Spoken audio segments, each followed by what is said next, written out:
suite's stained glass windows, up towards the rafters, questioning how they cleaned them.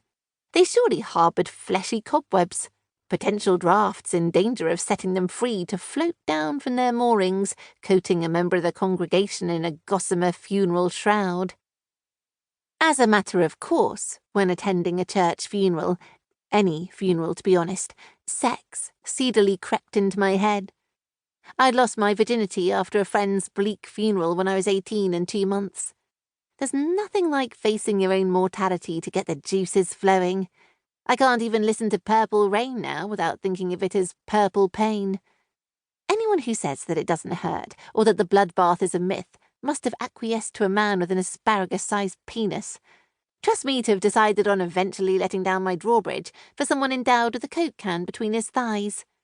My eyes watered thinking about it at the front of the church, listening to the vicar expand on Nigel's good points, while ignoring that he could be a bit of a selfish knob. The aftermath of the much-anticipated deflowering I'd fantasized about for years had been like clearing up after a gangland massacre.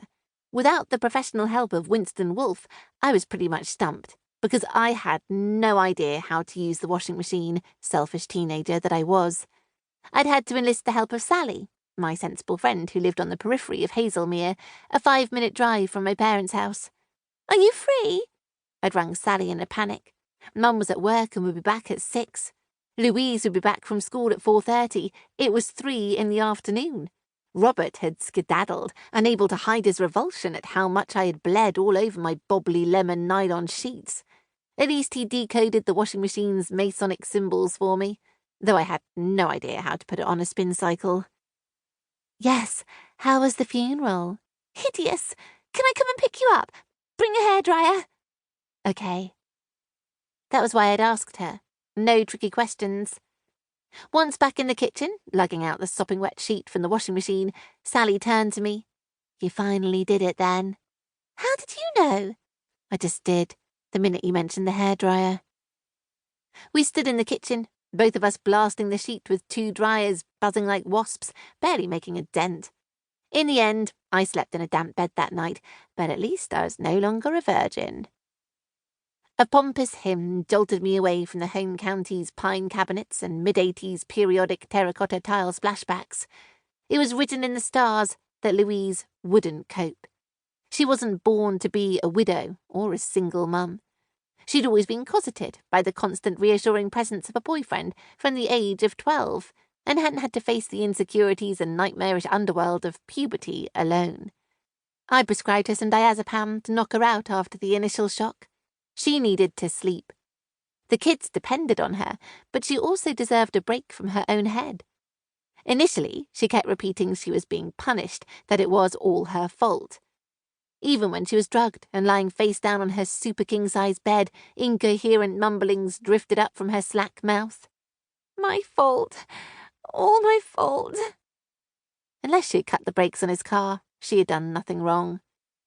Mum and Dad had moved in to help initially, but they couldn't stay forever. They were getting on, and the stairs were too steep and plentiful for Dad's arthritic hip. "Christa, can you stay for a bit?" Mum had asked the day before the funeral. I'd already guessed they'd ask me that at some point. Louise lived in Forest Hill, not too far from me in East Dulwich, and my surgery was in Nunhead, about 1.5 miles away. "I can tell you're not keen to move in," she deduced from my silence as we unpacked family-sized bags of crisps, pre-packed cakes and light bites from Sainsbury's bags for the wake.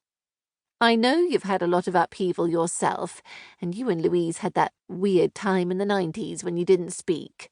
Don't worry, I'm not probing." A dim recollection flickered briefly of Mum trying not to cry down the phone. I just told her I was spending Christmas with Mia in Manchester. I didn't come home for a while. And 3 kids are a lot to get used to when all you ever have to think about is yourself. Was that a dig? Mum didn't understand why I wasn't married with children like perfect Louise. She'd come to a reluctant kind of acceptance, my age and current non-relationship status snuffing out future lines of inquiry. I loved Louise's children, but by God I was glad they weren't mine. Louise couldn't go for a poo without one of them following her. She cooked all meals from scratch and refused any kind of domestic help. I admired.